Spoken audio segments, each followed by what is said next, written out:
The latest thorn in the flesh of Christians and churches so far has been the newly assented Cama law, enacted by the legislature and assented to by the president. The controversy currently generated by the newly amended Companies and Allied Matters Act, Cama, has threatened to put the nation's religious bodies and the government into a frenzy. But sadly, the fight to have such a law abated is proving a Herculean task for religious leaders of both Christians and Muslims bodies. Signed into law on August 7, 2020, it empowers the Registrar General of Corporate Affairs Commission and a supervising minister with unrestricted powers to strictly regulate religious bodies and non-governmental organizations. Also, the new law empowers them to suspend the trustees of any religious or non-governmental body and appoints managers to coordinate its affairs in a situation where it deems necessary. At the forefront of the fight to have this new law abolished is the presiding bishop and chairman of Living Faith Church Worldwide, David Oyedepo. Also, the Christian Association of Nigeria, CAN, is seriously against it and it has asked the government to abolish the new law. The Catholic Church in Nigeria, through the Catholic Archbishop of Lagos, Most Reverend Alfred Adewale Martins, has condemned the new law, stressing that the federal government ought to tread carefully so as not to suffocate the religious bodies and non-governmental associations of or societies. In the face of all this struggle and fight to abolish a law that has openly been viewed as the very gates of hell threatening the Church of Christ, the Vice President of the Federal Republic of Nigeria, Professor Yemi Osinbajo, who is a Christian and a pastor of the Redeemed Christian Church of God, has said nothing in defense of the church, nor has he lent a voice to the protest against the new Cama law.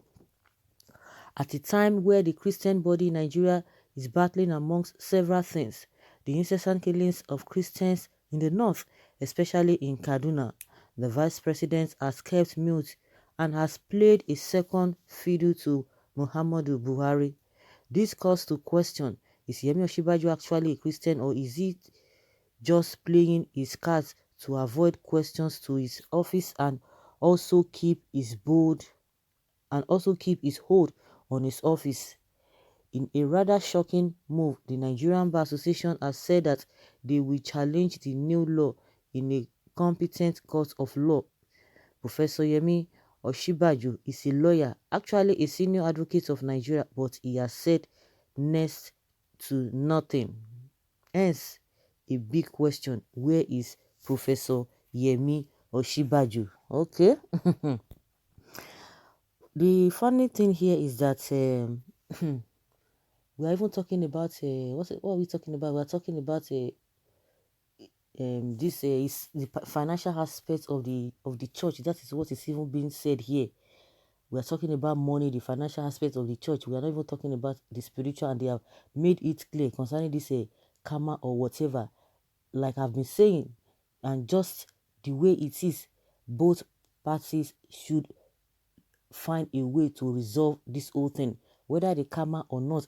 The aspect that the government really needs to look at is that in case or in the event where the church or the religious, not even the church, those who are involved, whether you are a non-governmental organization, religious study, religious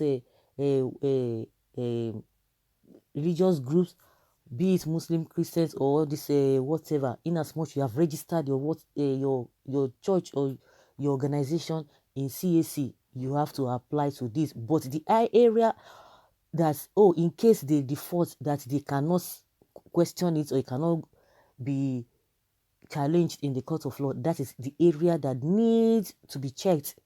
So, like I said, if we are talking about a money issue or the aspects which the government want to put trustees or whatever,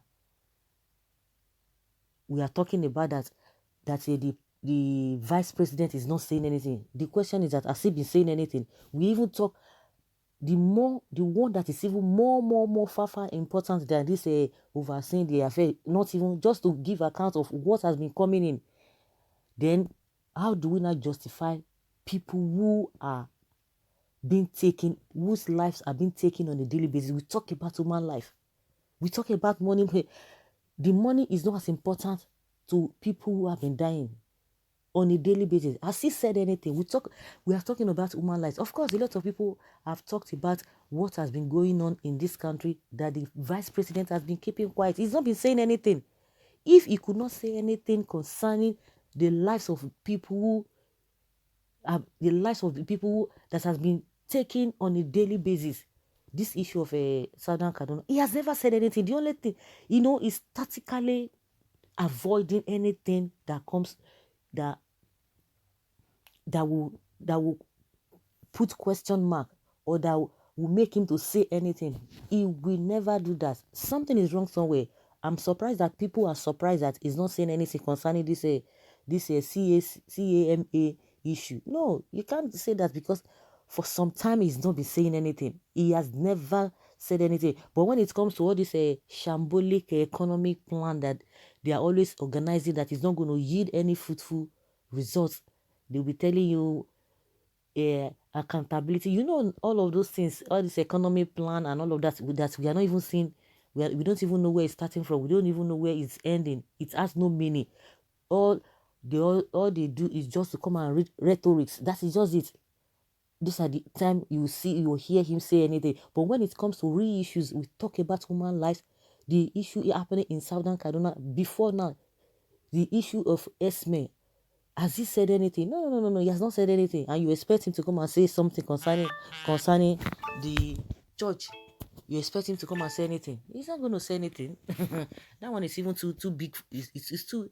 It's not even anything. Not to talk of a human being. Lives that are being taken. It's a very, very serious issue. I don't know how you guys going to relate to that, but to me, when human lives are involved, he never said anything. No talk of just this talking about a trustee or no trustee. Don't expect anything from him. That's just it. Well, he has denied Christ before men, and so will Christ deny him before the Father who is in heaven. God will remove all enemies of the body of Christ this year. He's been caged. What will he say? You want him to lose his office? He's just there to defend his office, not Christendom. Even the office is are we talking about the Christian? I'm talking about human lives. Has he said that? He has not said anything. He hasn't said anything. No talk of saying anything meaningful. He's not said anything. Well, Mr. VP, tell us your stand on Cama new law. For you are affected, or are you not? No.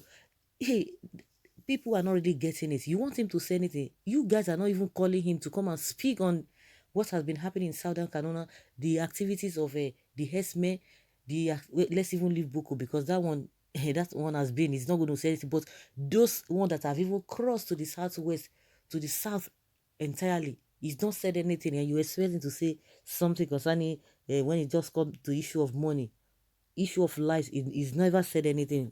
No, don't expect anything from him. It's been like this for a very long time. So this is not the first time people are noticing this. Nothing happened to him, but he sees what you have not seen. The man of God is playing wisdom. Yeah, he's tactically avoiding all of those things. Then why? Onto what? Well, so guys, let's hear your opinion. Leave your comment below and let us know what you think for the silence of the vice president on most of these issues, especially this Cama law.